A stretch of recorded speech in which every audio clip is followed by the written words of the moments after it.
Pygame. What we're going to do today is basic shapes.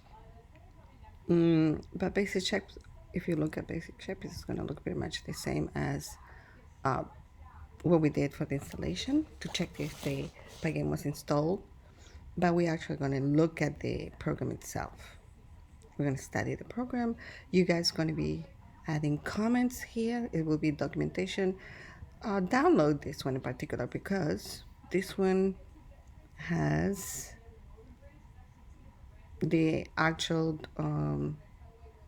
numbers that I want you to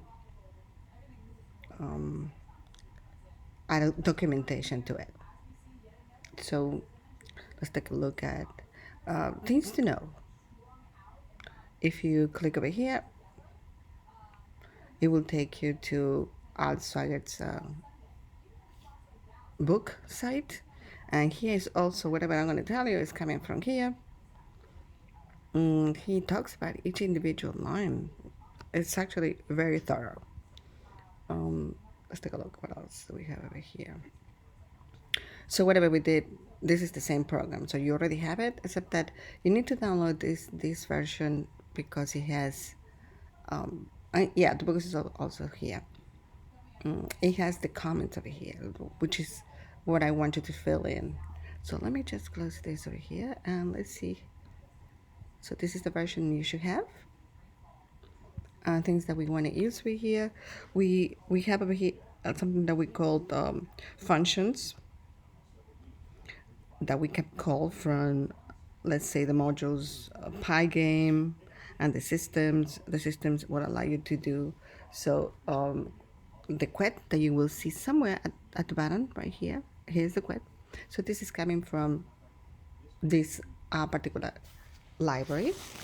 So these are calls to the libraries Pygame and Sys. What else can we say over here?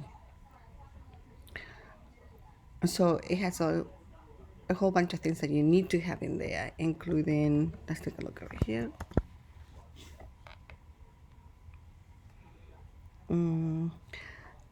Calls to the quet function and the sys.exit. All these functions come from this particular library module. Quit is actually, let's take a look. Quit is actually not a function. Take a look over here. It's a system variable. Okay, and since this is a function, let's put the parentheses in there so we can make sure that we know exactly what we're talking about, right? This is a constant. It's all upper cases, and it's a system constant because this is where it's coming from, and this is a function because you can see that it has the parentheses. What happens at number 2? So we initialize Pygame. This particular line initializes Pygame, so it is ready for use. What about here, number 3? Number 3 has a whole bunch of things that you need to know. You have the window coordinates, right? So let's do that. I'm going to put this over here, and I'm going to bring it down here. And so what do you mean by Windows coordinates? If you run this, let's run it because we're going to need to talk about it. Anyways, I want you to pay attention to the top of the window where it says Pygame window. There you go. Kind of slow, right? So the display is right here. This is the display. The size of it is 500 by 400. So it's always width by height. So the width, as you can see, is wider than taller. So 500 is the actual width is 500. The height is 400.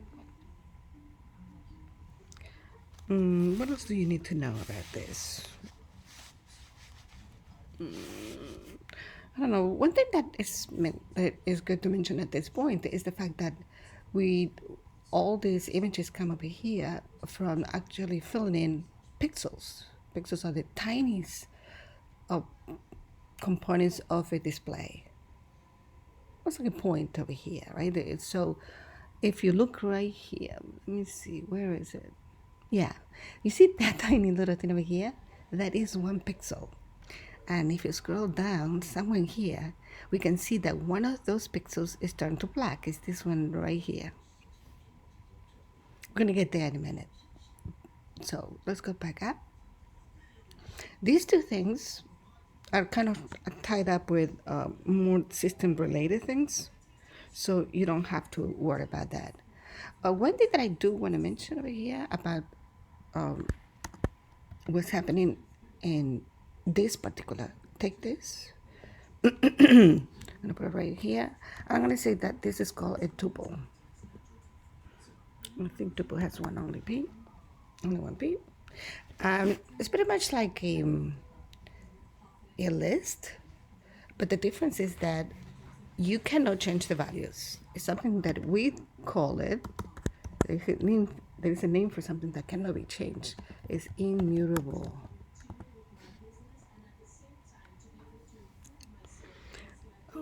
All right, next one. Where is this? Where is this? Where do you think that is? Let's go over here. It's right here. It's the title of this surface, if you want to call it, or displayed surface, because the surface is actually what you're going to see over here, this part of it. And we're going to be actually rendering images or graphics into it. So I will call this the window. So that's the caption for the window or the display, as you call it. So I want you to tell me where this is. Setup colors. For setup colors, we have over here an interesting set of things which is called RGB. And some of you already know what this is, which is red, green, and blue. Now, if you go to, let's take a look. Go back to the browser. Let's go look for that. Let's do RGB table. There we go. This is a good one right at the top, right here. And we can play with this a little bit if you want to, which is, okay, if I change anywhere in here, take a look at the RGB values, red, green, and blue. We can all just change, let's start from here. Let's go to the blues and see how these values over here are changing. So let's go from the top. Actually, the best is to go from white over here. Not all the way up there. If I could put it all the way up there, there we go. Look, 255 is the maximum value for these 3 integers over here. What do you think it is all the way down here? Oops. Almost there, hold on. I did something funny. Yeah, there we go. Let's see if I can get it down there. Wow, it is 0 right here. There you go. As you can see, the range of values for each of these variables, red, green, and blue, is between 0 and 255, where if everything is 0, 0, 0 is black, and if you go to the maximum value, which is 255, all of them, that gives you white. And of course, you can have a blend of all different things, and then the numbers will be changing. So Let's go on the reds. Yeah, if you go totally on the reds, right? What do you think happens? Let's see. Yeah, well, it's kind of difficult to tell, but if I put everything 0 but red stays to 55, that should get the pure red, let's say. You can do the same thing with 0 over here, and let's see, 255 here, and that's pure green. Let's make this one 0, and let's make this one 255, and there's the pure blue.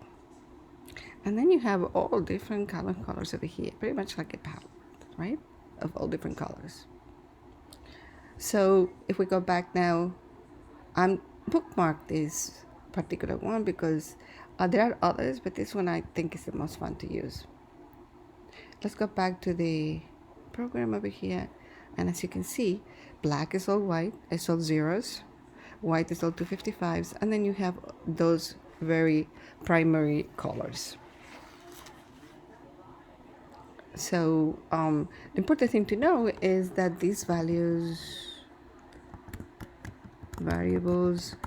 should have values from 0 to 255. Okay, so that's the min and that's the max, and you can blend them in any way you want to. All right, the set font. What can we say about the next thing over here? Font is definitely one of the modules, and since this one has parentheses, then we're going to accept that this is a function. It has uppercase, and that sometimes means something different. It's not really that important to you, but usually that means that it's doing something more than just being a function. At this point, we don't care. We care that it's actually defining a font. Right here, the none means that it takes Pygame's default font. What about 48? What do you think it is? 48. 48 is the size, but actually it's called the point.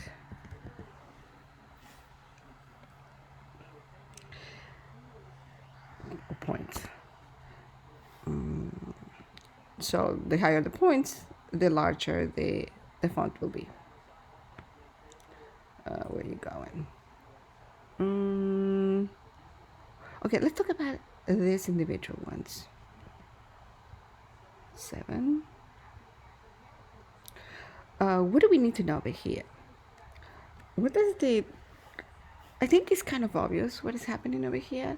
The render is something that you're going to see a lot when you do graphics, and that's when you actually paste the drawings or text onto the display. What else can we say over here? We know what the text is, what is going to be displayed, which is hello, whatever is in between either single quotes or double quotes.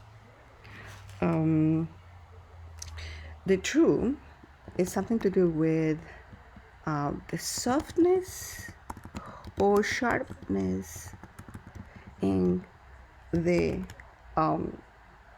graphics or the individual units that you display, or the pixels. In the book, actually, let me see if I can bring it up. There's a good, let's see if I can find that easily. Let me go to the book. There's a nice picture that shows you how you can actually make it softer as opposed to jagged. If you scroll down a little bit, there it is. This is very sharp edges. So what's going to happen is you can see the pixelated images, as opposed to have something a little bit more softer. As you can see, there is a grayish in between them. This is what we say in true to. This is what we want. And then we have So here, in this case, we're going to say that we're using anti-aliases.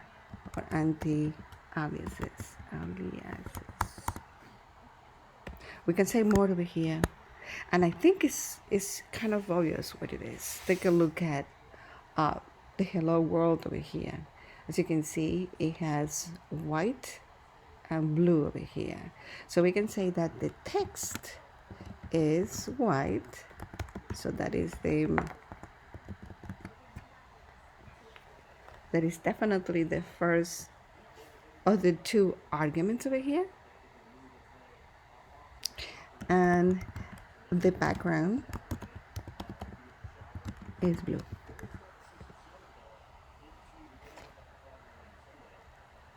What about 8? The next one over here.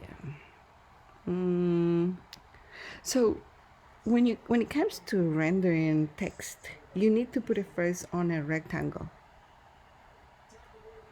And so the text will be the actual text has to fit on a rectangle, and that is why we do this part over here. So I guess I don't need to go to the next one. So we're going to say that the rectangle attributes, and when I say the attributes, I mean characteristics of it, describes, let me move it to the right, to the left a little bit. Describes the rectangle for the text.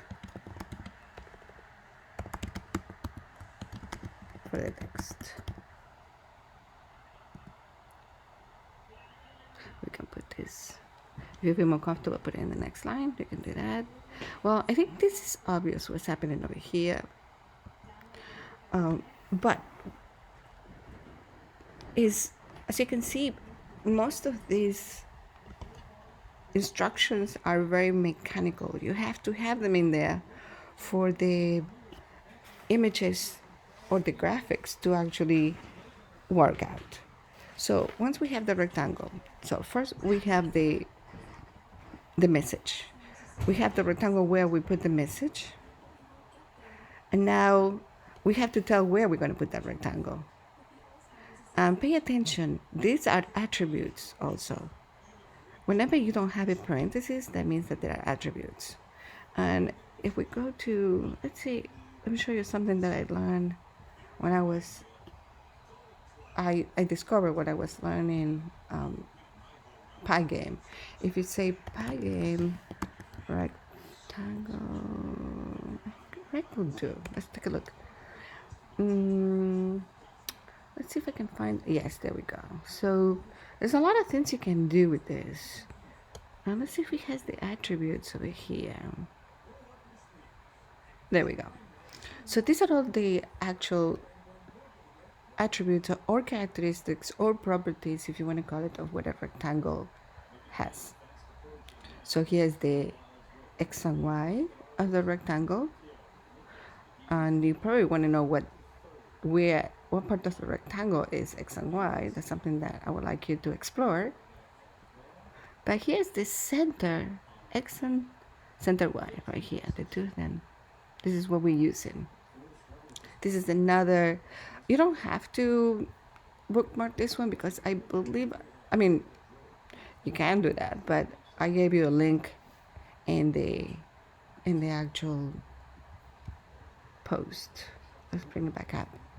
So if you go to 10.1 here, if you click right here, that is all the documentation. So if you ever have any doubts about how to do something, go to the source.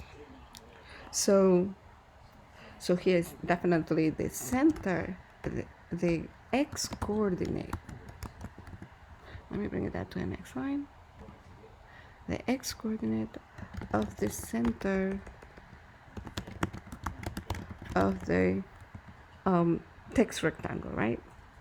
Rectangle that holds the text. And you can say the same thing for 10. Let's take over here. We're going to say Y coordinate, right? So if you want to bring it down to the next line, you can do that right here. And we're going to say Y coordinate. So again, from here, you have to understand that any text that you want to put in here, you have to have a rectangle. It could be the same color as the background, so it doesn't come up looking like this, right? Which I don't think is, always desirable. What is 11? What can we say about 11? And as you can see, we don't have much to go because what's coming next is just something that you have to have. There is no logic behind here. This is a very simple program. That is not really doing anything. It's just displaying different type of shapes, and that's what the program is called, shapes. And we're going to keep it simple for now. We're going to make animations, but before that, we're going to do some 2D graphics. Let's take a look over here. This is what I wanted to do. I would like you to, well, this is obvious. We know that this is the background, is white, right? So I want you to try, I want you to take a screenshot of a different background color. Here we have a polygon, and again, as you can see, anything you're going to be drawing, from polygons to lines, circles, ellipses, the first argument, the first parameter actually is the window surface, which is where are you rendering this, where are you putting this. So I want you to experiment with this, all of it. So I want you to, in here, draw a different polygon.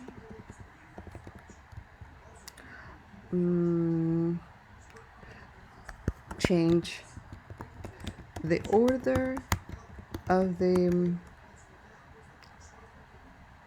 tuples. So each tuple over here represents the x and y of a point. This is x, and the other one is y. So each of them represent a point of a polygon. What happens when you reverse the order of these points? Here, how many lines? How many points determine?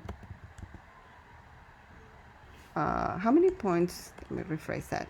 Are necessary to draw a line? Well, obviously 2, right? So give me the answer. 2 points. The 4 over here is the thickness of that line.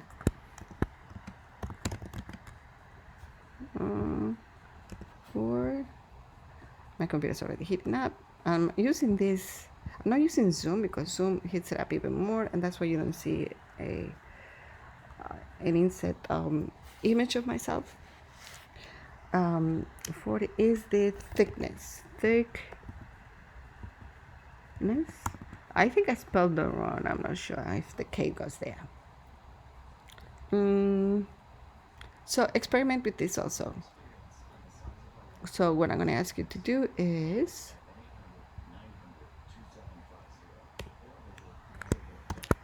draw different kinds of lines, and that means colors and thickness. Oh, maybe it is right. Then you have the circle. I want you to tell me what is all this. What is this? What's 350 of the circle? What is 20 of the circle? What does that tell you about the circle? And what is 0? What is 0 of the circle? What does it tell you about the circle? Same here. Same for the ellipse. Okay, the last part over here that is important to know is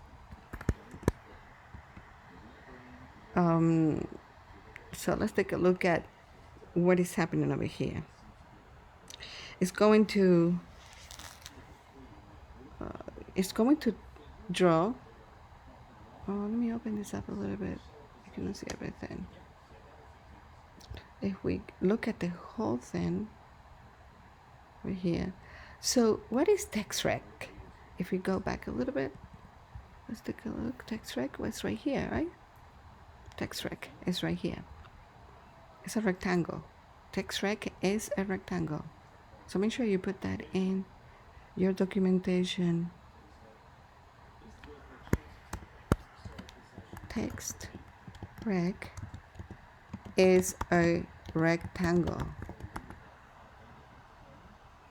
And actually, that was supposed to be, I'm gonna copy it right here. That's where we were. So we are trying to place this text rectangle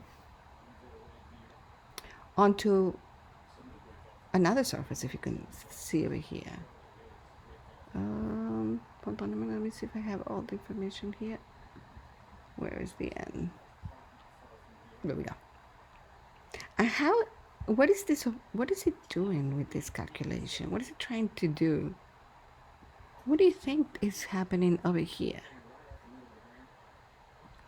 Let me take this over here. Let's bring it over here.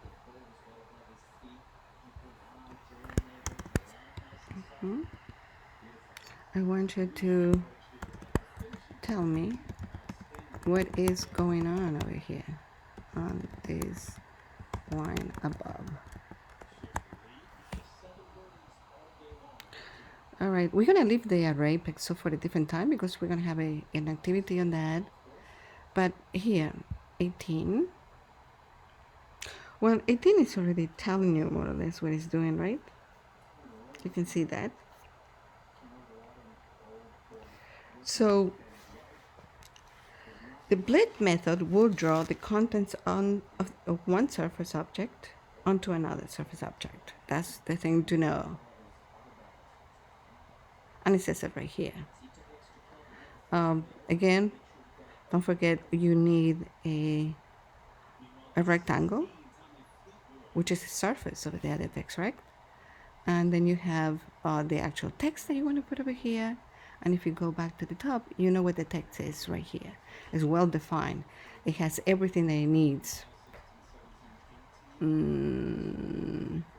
Every time you draw something, you need to display it, right? And you also have to update the display. The rate of actually display is of the update of the display is pretty much, I believe is, I think the book says it right there, I think it was 100 times a second. Yeah, well, the loop runs 100 times a second. It runs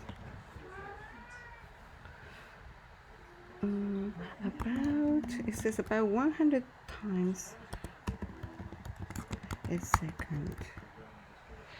What I'm not sure is the update, how fast it happens. I don't have that information, but I would like to know that. So let's see, it's somewhere here, the update. We want to know how often the display is updated. How many frames will be displaying per specific time. This is a loop. This is what we call the game loop. And we're going to spend a little more time on this in the next video. Okay? On this and on the other one. So another video is coming up soon.